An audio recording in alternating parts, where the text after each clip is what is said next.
This video, I'm going to be going over a list of products and I'm going to show you kind of my mental thought process and my framework of going through each of them and whether I think it's a good opportunity, an okay opportunity, and what my experience has been. Now, the first thing I want to actually go over is, if you noticed in the last video, I never went over search volume. That's because the search volume, I've noticed, is irrelevant and is confusing a lot of people. Like, if I was to actually go to this first product right here, if we go over here and see, oh, 9,900 searches a month, this must mean that it's good. That doesn't really mean anything unless we have all of these other these checklists, the margin, the opportunity. We need all 6 of these because the byproduct will be that there's plenty of demand. What I noticed and what I recently got into is when I was testing products and when I was launching in new stores, is that some of them wouldn't even have any search volume, but I'd be siphoning search volume from terms I didn't even understand would convert, but they were converting. And then I took up that impression share, all of those weird terms, and now it's becoming one of the more profitable, easiest products I've ever done. So when I created this list, believe me, I really thought through it. And so now what I want to do is go through the examples step by step and show you like an updated version of what's working right now and why. So first, let me go over this one. Now, I like this product because I see that there's legitimate companies, TB12, Hyperice. I see that these people are selling mainly this product. And that tells me that there is a market of people that just want this specific product. So I'm like, ooh, okay, first check mark. The second one, of course, is margin. Now, I can easily find a product that is around 40 bucks and does all the features as their thing for around 100 bucks or 200. And so if I can fit myself in the $100 range, another check mark. However, what I want to go over now is their landing page. Their landing page is fantastic. Their angle is fantastic. I don't see an opportunity for me to come in and wipe them out or get a big piece of the pie because they did it very well. So I'm at a stage where I'm looking for, bigger products that I could probably brand and really launch into a legitimate company. However, could this make $3,000 a month in profit? Absolutely. In my opinion, if you put the ads together correctly and you really focus on a good landing page, good angle, and seem as legitimate as a company up here. Some people, they notice cheap crap like this. If you're like, oh, there's people selling that are cheap. Yeah, but I can't stress this enough. There's a huge difference in looking completely legitimate versus just selling cheap crap. There's always going to be a market for people to buy, oh, it's just cheap, but it's not going to become the most profitable campaign you've ever ran. If you sell it like you're a legitimate company, but you're priced at 100 bucks because now it's on sale, that's just a small example. If I was to give this a rating of how excited I'd be to, try this out, I'd give it maybe a 6 just because I don't see how I can really take this off. But could it make $3,000 per month profit? Sure. Yes, it absolutely 100% could. So another angle that I personally really like is actually, instead of only focusing on business to customer, so selling B2C, you can go B2B, where you, the business, sell to another business owner. And so this is a fantastic product that you can sell that people are actually searching for. Now, let me just quickly highlight why I kind of look at this search volume and what I personally use it for. I don't use the search volume as exact coordinates to my destination. I use it as like a north and south. Is there anything here? Is there some search volume? If I go and I type in random terms of the pop-up canopy tent and I see there's no one searching, I'll be a little bit like, okay, that's kind of odd. But if there's actual competitors here that are selling, I'm okay with that as long as the other check marks and I see other competitors selling in this as well. I know there's some kind of demand. So this is another example, and I know you can actually get this similar one, I think this one or this one, on Alibaba. And if you can get good margin on it, this is a fantastic product. Now, there's also weird niches like this, like Detox Ion Foot Massager. This is something that would be very interesting to try because it's kind of a hidden product, very odd, but it's for a very select few of people that truthfully believe in it. And what's cool is you can see this looks very enticing. You start with clear water and all of this comes out of your foot. It's a very nice marketing angle. Now, I just really don't know if it works. And so what I sometimes do is I would go and look this up on Amazon. If there's a crap ton of bad reviews, I wouldn't even bother with it. If I can't get this product for about 25 bucks before shipping, I wouldn't even bother with it. However, I do like this niche. I do like this idea. So I wanted to show it to you guys because there's a lot of people selling in this, right? There's a ton of people selling these foot baths, I mean, a foot massage are great, but even this detox thing there's a reason why there's a lot of people kind of popping up right here. Now, the next thing I want to show you is this, a portable fish finder. This thing is a great idea and I love it. I love it for a couple reasons. First of all, fishing and all that, it's a very, very, very passionate niche.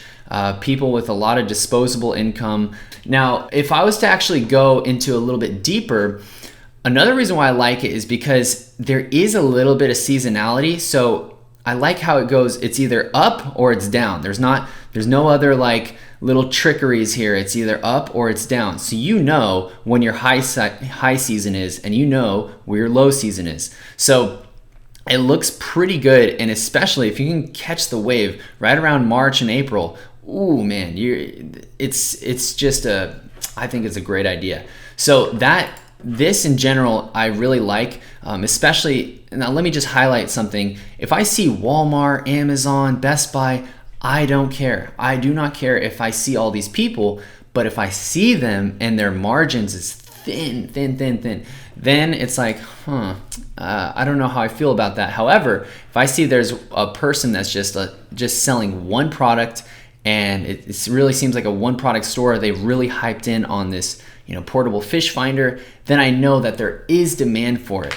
And I'm selling in a niche that's extremely saturated and doing just fine.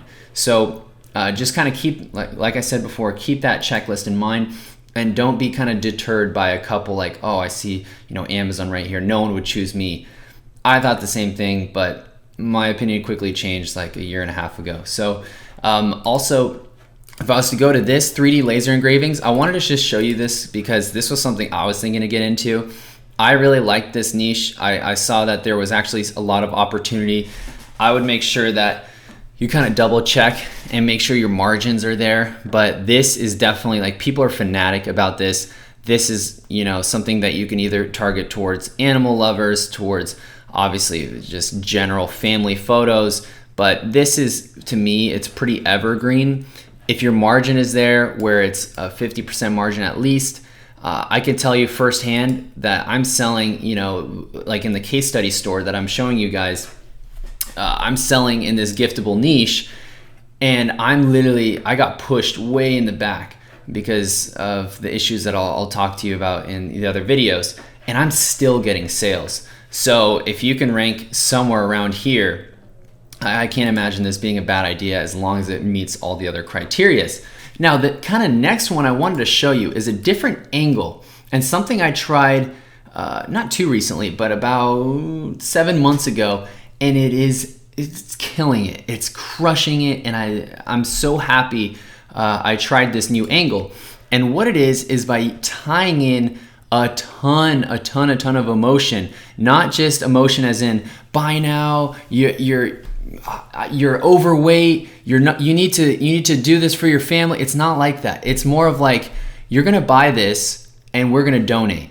And by the way, as you start making money, donations are great for tax purposes. So this is an example from a legitimate company, the World Wildlife Fund, and basically they're selling a sloth for you to pretty much adopt a sloth in the wild. And I thought that was so cool. And it's just a great idea to do, where you can sell a product and tie it into an emotion. Like if you're selling in the ocean niche, there's like 1,000,001 ways to do that. Actually, there's a company right now that is selling these bracelets. Give me a minute. Okay, I found the company and I typed in Ocean 7 bracelets. It's for Ocean. Whoops. I think this is a movie. But this company right here is completely doing the best marketing campaign you could ever imagine. And they're actually, if I go right here to SimilarWeb, Look at this dip, but not much of a dip, because 600,000 searches a month or visitors a month is pretty hefty. This is amazing, but that's not really the point. The point is that they're selling these cheap little bracelets in droves, and they've been in business for years, and they're selling it because they're cleaning up the ocean. Now they're actually legitimately cleaning up the ocean, which is really, really, really cool. I'm super happy about that. But what I'm trying to say is that this is not a hot product. This doesn't glow in the dark and then does, a backflip on your arm. It doesn't do anything. It's all emotion. And they tied it in so well, and they're absolutely raking it. And they're raking and cleaning the ocean as well at the same time, which is fantastic. So this is another angle that I'm personally doing, and it's working like gangbusters. So that's another way that I want you to just kind of be creative. And if you find the opportunity to do this, I highly suggest doing it. Now, a couple other products I want to quickly go over is in the toys niche. This is a great niche to go into. And if I was to kind of go specific, if you're looking at a niche and looking at products to sell, which I know this video is mainly about products and examples, but I just wanted to give this quick kind of overview.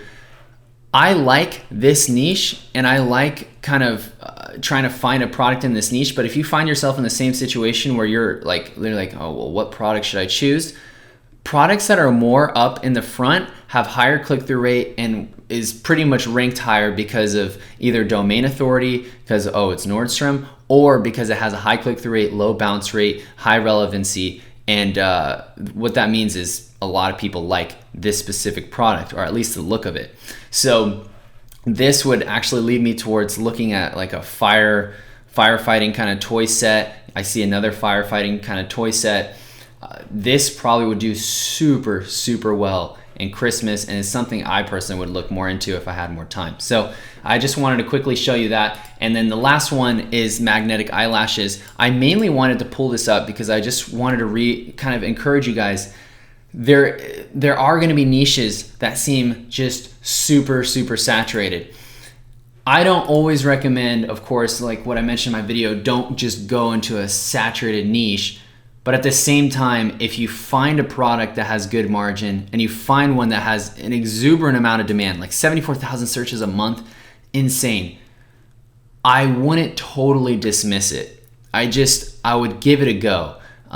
If you're kind of tight on cash, then just go for a better opportunity. But I will say there are some hidden gems in these weird saturated niches that you would have thought like, there's no way I'm gonna make a killing in this. Yes, you definitely can, and I know that firsthand. So I wanted to mention that just as a little reminder that, look, if you're doing your product research, which we're going over in the next videos, and you have a product you really wanna try, but it's just, you see all these other competitors, I wouldn't totally dismiss it. Just kind of keep it on the side, and it can be your last resort, and it might honestly be a good one. So anyway, these are a couple examples, and I'll see you guys in the very